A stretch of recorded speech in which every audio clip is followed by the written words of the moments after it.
WABG, the Delta's leading news source. Thanks so much for joining us here on the ABC 6 News webcast. I'm Sonia Carter on this Monday, the first day of April 2013. Well, topping our news, a deadly shooting last week in Washington County is ruled a murder-suicide. Sheriff Milton Gaston says the autopsy results show Timmy Lee Holmes shot Stephanie Cooks multiple times before taking his own life. The shooting happening last Wednesday on Delta City Road, where authorities found Holmes dead on the front porch. After the shooting, Cooks was transported by private vehicle to Humphreys Memorial Hospital, where she later died from her injuries. Washington County Coroner Methel Johnson says the 31-year-old Cooks was shot in the face, head, and neck. Humphreys County Sheriff J.D. Roseman said Holmes shot Cooks 2 weeks ago with a rifle at her Belzona home. Meanwhile, a federal judge grants a psychological evaluation for a Greenville man. U.S. District Senior Judge Glenn Davison granting the motion filed by John Bowie's attorney last week in Aberdeen. Bowie is charged with the March 17th burglary of the Sportsman on Highway 1 South and, according to federal prosecutors, stealing several guns from the Greenville store.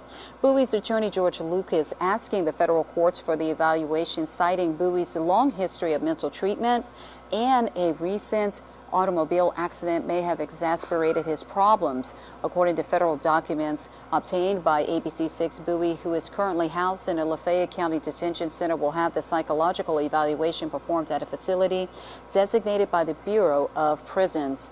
An update on the tower closure at the Greenville Mid-Delta Regional Airport. The tower at the airport will close on April 20th due to the sequestration budget cuts. 149 airports across the country will see their air traffic control towers closed by May 5th. Airport Director Draylen Gant says that air travelers will not notice a difference in service and all flights will operate as normal. Airports in Columbus and Meridian were spared in cuts because of its proximity to military air bases. Greenwood Utilities honors one of its own. Today, Greenwood Utilities' newest substation was dedicated to Thomas Marion Flanagan. Flanagan is retired Greenwood Utilities employee. He retired after serving on the job for more than 28 years. City, county, and Greenwood Utilities officials on hand to help celebrate the occasion, along with Flanagan's family and friends. The longtime Greenwood Utilities engineer says it's a great day for him. It makes me feel old, but I am really honored to have this substation named after me. And I've had a lot of enjoyable times here at the Greenwood Utilities. I've been through storms and everything, but this has been a great day.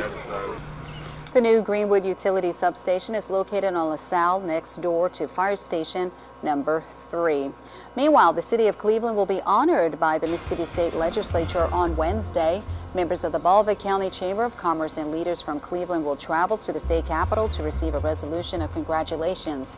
As ABC 6 News first reported, Cleveland named the second best small town in America to visit by Smithsonian Magazine this month.